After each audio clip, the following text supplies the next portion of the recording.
ఇక ఇటు కాకినాడలోనూ ఇద్దరు మావోయిస్టులను అదుపులోకి తీసుకున్నట్లు తెలుస్తోంది. మారేడుమిల్లి ఎన్కౌంటర్లో దొరికిన డైరీ ఆధారంగానే అరెస్ట్ చేసినట్లు సమాచారం.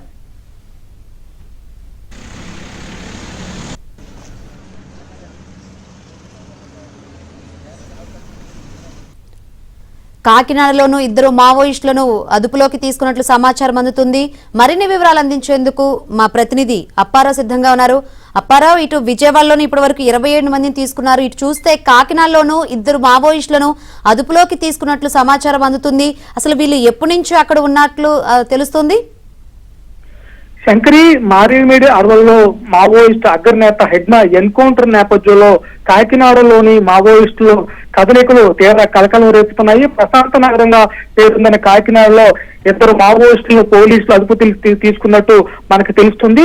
అయితే ఈ రోజు తెల్లవారుజామున జరిగిన ఎన్కౌంటర్ నేపథ్యంలో సంఘటనా స్థలంలో దొరికిన డైరీ ఆధారంగా మావోయిస్టుల కదలికలను కాకినాడలో గుర్తించి పోలీసులు అదుపులో తీసుకున్నట్టు తెలుస్తుంది. అయితే ఇప్పటికే దీనికి సంబంధించి ఇంటెలిజెన్స్ ఐజీ లడ్డా కూడా ఇప్పటికే విజయవాడ, కాకినాడలో 31 మంది మావోయిస్టులు అదుపులో తీసుకున్నామని ప్రకటించారు.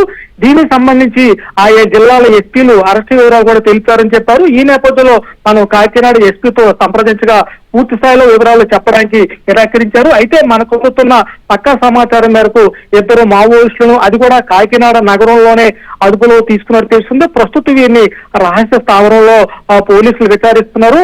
అయితే ఇద్మాతో వీళ్ళకి ఏమైనా సంబంధాలు ఉన్నాయా, అలాగే గతంలో వీరుకున్న నేర చరిత్ర ఏమైనా ఉందా, అదేవిధంగా కాకినాడ నగరంలో ఎంతకాలం నుంచి మకాం వేశారు, వాళ్ళ టార్గెట్ ఏంటి, అసలు కాకినాడలో ఎప్పుడూ పెద్దగా లేని మావోయిస్టుల కదలికలు ఇప్పుడు ఈ విధంగా ఉండడం వెనుక ఏంటి, ఎక్కడ తలదాచుకున్నారు, దీనికి సంబంధించిన పూర్తి వివరాలు కూడా పోలీసులు ప్రస్తుతం లోతుగా విచారిస్తున్నారు. దీనికి సంబంధించి అధికారికంగా స్పందించడానికి కూడా పోలీసులు నిరాకరిస్తున్నారు. అయితే సాయంత్రం గానీ రేపు గానీ ఏమైనా దీనికి సంబంధించి అరెస్టు పూర్తిగా వివరాలతో పూర్తిగా వెల్లడించే అవకాశం ఉంది. ప్రస్తుతం అయితే మారేడుమిల్లి అడవులు భారీ ఎన్కౌంటర్ నేపథ్యంలో కాకినాడతో పాటు మరికొన్ని నగరాల్లో మావోయిస్టుల కదలికలు పోలీసులు గుర్తించడం కలకలం రేపుతుందని చెప్పాలి. Shankari. Right, thank you Apparao.